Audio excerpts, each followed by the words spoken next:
Jadi kilang itu bukan kita nggak bisa bikin atau kita nggak bisa bikin proyeknya, cuman Pertaminanya males-malesan aja.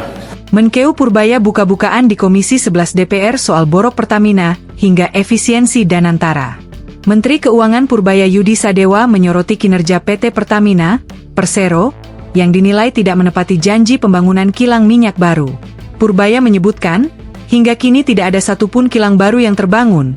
Padahal sebelumnya Pertamina berkomitmen membangun 7 kilang dalam kurun 5 tahun. Apa tepat sasaran apa enggak? Oh, satu lagi. Subsidi energi naik terus dari tahun ke tahun.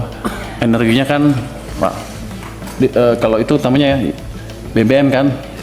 BBM itu solar, diesel, itu impor. Banyak impor, Pak.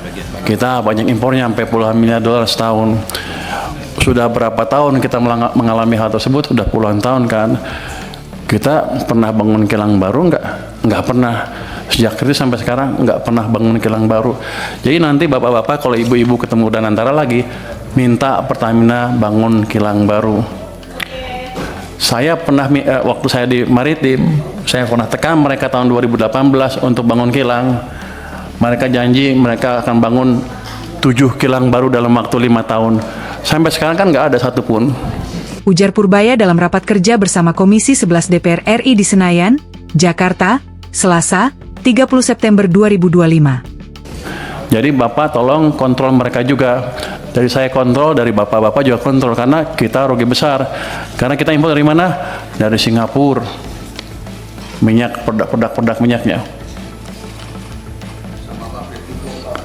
Pabrik pupuk juga. Jadi pada dasarnya kalau gitu sekarang saya bukan juru bayar saja, saya akan masuk, saya akan lihat mereka jalankan apa enggak proyek-proyek yang diusulkan. Kalau enggak kita potong uangnya juga, Pak.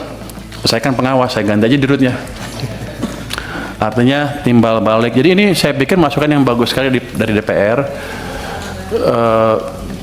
Gimana caranya kita memproduksi tadi Pak Khairul Imam juga memperbaiki alat-alat produksi, termasuk menyediakan alat produksi yang baru yang selama ini kita gagal membangun.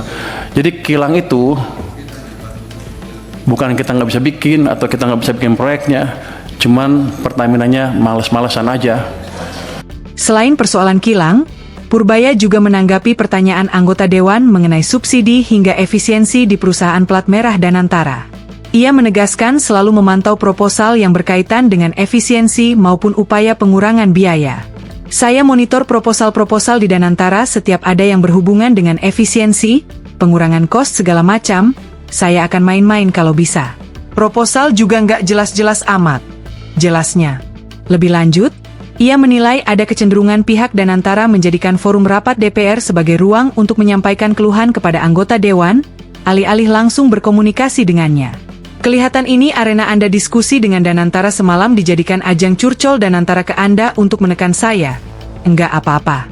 Tapi saya heran kenapa mereka tidak menghadap saya langsung, malah ke Komisi 11. Tegas Purbaya. Saya pernah kasih ke mereka, biar aja karena mereka jelek-jelekin saya kemarin kan. Saya pernah kasih tawaran ke mereka, kalau nggak bisa bikin ya udah, ini ada investor dari Cina mau bangun kilang, Anda perlu beli 30 tahun, setelah 30 tahun Anda dapat kilangnya gratis. Pertamina bilang, kami keberatan dengan usul tersebut karena kami sudah over capacity. Waktu itu saya kaget, over capacity apa? Kami sudah rencana bangun 7 kilang baru, satu pun nggak jadi kan? Mereka bilang, iya tapi ke depan akan jadi, sampai sekarang nggak jadi. Yang ada malah beberapa dibakar kan. Jadi tolong dari parlemen juga mengontrol Pertamina untuk hal tersebut. Jadi kita kerjasama. Tujuan kita sama sebetulnya mengurangi subsidi dan membuat subsidi yang ada pun lebih murah dan tepat sasaran. Jadi download Tribun X sekarang, menghadirkan lokal menjadi Indonesia.